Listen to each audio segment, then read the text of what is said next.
एक और जहां यूपी में उपचुनाव का माहौल है और साथ ही त्योहारों का मौसम है, तो वहीं सूबे में नफरतों को भी परोसने का काम किया जा रहा है। एक तरफ जहां दीपावली के दिन तमाम जगहों से कुछ उपद्रवियों के द्वारा पुलिस पर हमला करने की तमाम खबरें सामने आ रही थी, तो वहीं सियासी दुनिया में भी कभी पोस्टर तो कभी पतंगबाजी की राजनीति खेली जा रही है। कुछ समय पहले जहां बॉलीवुड के भाईजान कहे जाने वाले सलमान खान को लॉरेंस बिश्नोई गैंग की ओर से जान से मारने की धमकी दी जाती है, तो वहीं बाबा सिद्दीकी की हत्या के बाद कानून की अनुमति मिलने पर लॉरेंस बिश्नोई गैंग को जड़ से खत्म करने का दावा करने वाले बिहार के पूर्णिया सांसद पप्पू यादव को भी जान से मारने की धमकी दी जाती है, जिसके बाद उन्होंने बिहार सरकार से अपने लिए Z+ सुरक्षा की मांग की और बाद में फेसबुक पर लाइव आकर उन्होंने कहा कि लॉरेंस बिश्नोई जिसे मारना चाहे मारे, मुझे उससे कोई लेना देना नहीं है। तो वहीं अब यह धमकियों का खेल मुंबई और बिहार के बाद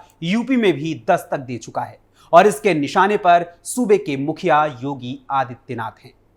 जी हां, एक बार फिर से सूबे के मुखिया योगी आदित्यनाथ को 10 दिन के भीतर जान से मारने की धमकी दी गई है और वो भी पुलिस कंट्रोल रूम में एक मैसेज भेजकर। आखिर क्या है इस मैसेज की पूरी कहानी और क्या है इसकी असल सच्चाई, इससे आज आपको रूबरू करवाऊंगा मैं हमारी आज की इस स्पेशल स्टोरी में। नमस्कार, कैपिटल टीवी उत्तर प्रदेश देख रहे हैं आप और मैं हूं आपके साथ अखिलेश पांडे। तारीख 2 नवंबर 2024 शनिवार का दिन, यानी आज से ठीक एक दिन पहले मुंबई पुलिस कंट्रोल रूम में एक अननोन नंबर से कॉल आती है। कॉल पर एक ऐसा मैसेज दिया जाता है जिसको लेकर खबरों का बाजार गर्म हो जाता है। मुंबई पुलिस कंट्रोल रूम में आए कॉल पर एक शख्स एक ऐसा मैसेज देता है जिसके तार सीधे तौर पर लगभग 1300 किलोमीटर दूर यूपी की राजधानी लखनऊ से जुड़ते हुए नजर आते हैं।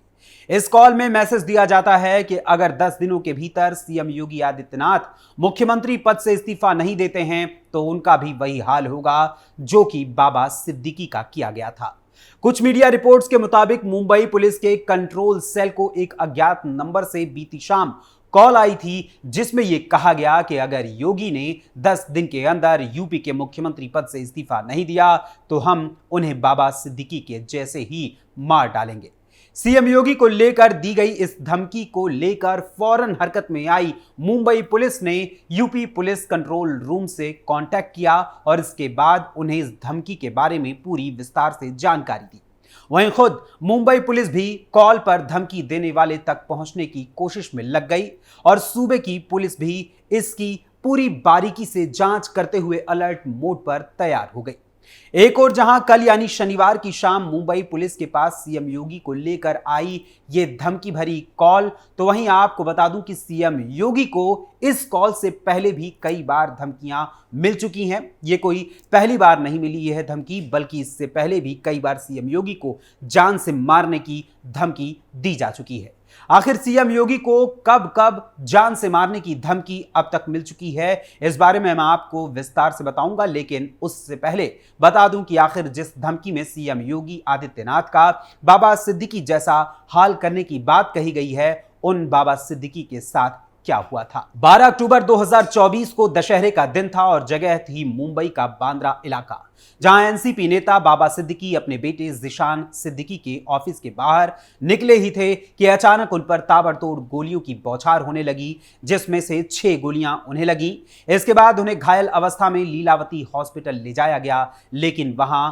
रात लगभग 11:30 बजे उनकी मौत हो गई। वहीं एनसीपी नेता बाबा सिद्दीकी पर हुए इस जानलेवा हमले और उसके बाद उनकी इस मौत का जिम्मा यानी उनकी इस हत्या का जिम्मा लिया जेल में बंद लॉरेंस बिश्नोई के गैंग ने। इसके साथ ही लॉरेंस बिश्नोई गैंग की ओर से बॉलीवुड के भाईजान कहे जाने वाले सलमान खान को भी जान से मारने की धमकी दी गई। मुंबई पुलिस ने एनसीपी नेता बाबा सिद्दीकी की हत्या के इल्जाम में कई लोगों को अरेस्ट किया और साथ ही सलमान खान की सुरक्षा को भी बढ़ा दिया गया। वहीं एनसीपी नेता बाबा सिद्दीकी की हत्या के एक दिन बाद यानी 13 अक्टूबर 2024 को बिहार के पूर्णिया लोकसभा सीट के निर्दलीय सांसद पप्पू यादव ने सोशल मीडिया प्लेटफॉर्म एक्स पर ऐलान किया कि अगर कानून उन्हें 24 घंटे की मोहलत और छूट दे तो वो 24 घंटे के भीतर ही जेल में बंद लॉरेंस बिश्नोई गैंग को खत्म कर देंगे। पूर्णिया सांसद पप्पू यादव के शब्दों में कहूं तो उनके अनुसार कानून यदि अनुमति दे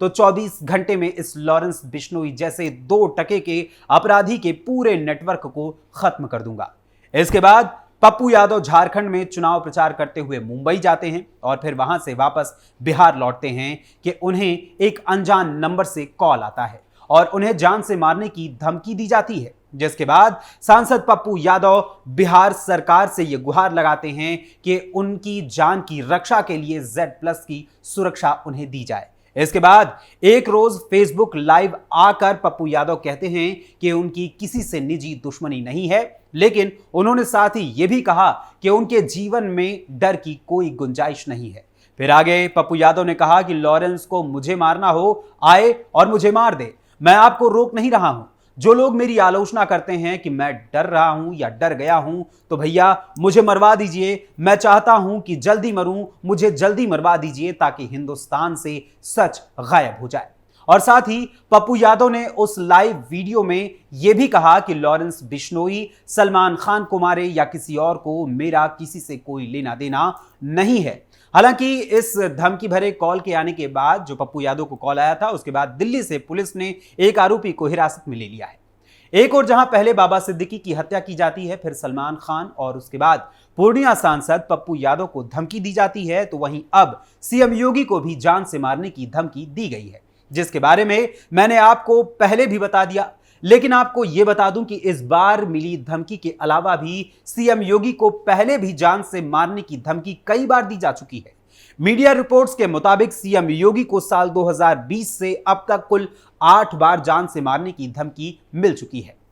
सबसे पहले जुलाई 2020 में डायल 112 पुलिस के पास कॉल करके सीएम योगी आदित्यनाथ को जान से मारने की धमकी दी गई थी, जिसके बाद हरकत में आई पुलिस ने इस मामले में कानपुर देहात के 12वीं में पढ़ने वाले एक शख्स को गिरफ्तार किया था, जिसने योगी को जान से मारने की धमकी दी थी। इसके बाद इसी साल के नवंबर में, यानी 2020 के नवंबर महीने में भी सीएम योगी को जान से मारने की धमकी दी गई थी। उस समय डायल 112 के व्हाट्सएप पर सूबे के मुखिया यानी सूबे के मुख्यमंत्री योगी आदित्यनाथ को जान से मारने की धमकी भरा मैसेज भेजा गया था, जिसको लेकर पुलिस ने आगरा से एक नाबालिग को हिरासत में लिया था। वहीं इसके बाद साल 2020 में फिर से सीएम योगी आदित्यनाथ को तीसरी बार जान से मारने की धमकी दी गई। दिसंबर 2020 में डायल 112 के व्हाट्सएप नंबर पर एक बार फिर से मैसेज भेजकर सीएम योगी को बम से उड़ाने तक की धमकी दी गई थी। वहीं इसके बाद अप्रैल 2021 में एक बार फिर से डायल 112 पुलिस के व्हाट्सएप नंबर पर एक मैसेज आता है, जिसमें कहा जाता है कि सीएम योगी के पास 4 दिन का मौका है, मेरा जो करना है कर लो, 5वें दिन योगी को मार दूंगा। इसके बाद फिर से 1 साल बीतने के बाद अप्रैल 2022 में व्हाट्सएप मैसेज के माध्यम से एक बार फिर से पुलिस के पास एक धमकी आती है कि सीएम योगी को इस बार, यानी सीएम योगी आदित्यनाथ को बम से उड़ाने की इस बार धमकी दी जाती है। हालांकि इसके बाद पुलिस की साइबर सेल ने धमकी देने वाले सरफराज नाम के एक आरोपी को राजस्थान से गिरफ्तार किया था।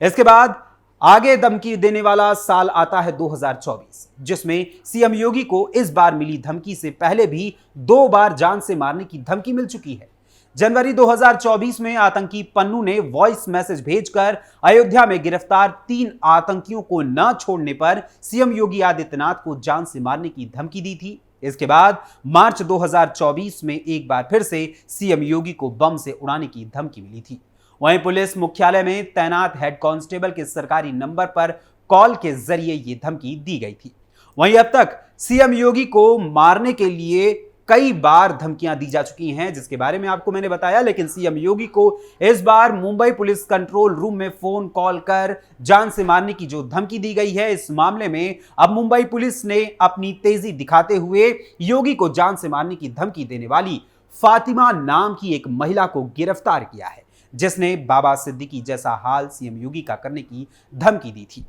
वहीं सीएम योगी जहां एक और इस समय यूपी के उपचुनाव में पूरी तरीके से बिजी हैं, एक और जहां यूपी विधानसभा की 9 सीटों के साथ ही अन्य 13 राज्यों की भी विधानसभा की 35 और सीटों पर उपचुनाव का दौर चल रहा है और साथ ही महाराष्ट्र और झारखंड में भी विधानसभा चुनाव का बिगुल बज चुका है, तो वहीं अब ऐसे में धमकियों का ये खेल किसी सोची समझी साजिश के तहत किसी और उद्देश्य के लिए रचा जा रहा है या फिर इसमें कोई वास्तविक सच्चाई है? इस बारे में आप क्या सोचते हैं? हमें अपनी राय अपने कमेंट्स के जरिए जरूर बताइएगा। फिलहाल अभी के लिए बस इतना ही। फिर मुलाकात होगी किसी और खबर, किसी और मुद्दे के साथ। तब तक के लिए मुझे अनुमति दीजिए और बने रहें कैपिटल टीवी उत्तर प्रदेश के साथ। धन्यवाद, नमस्कार।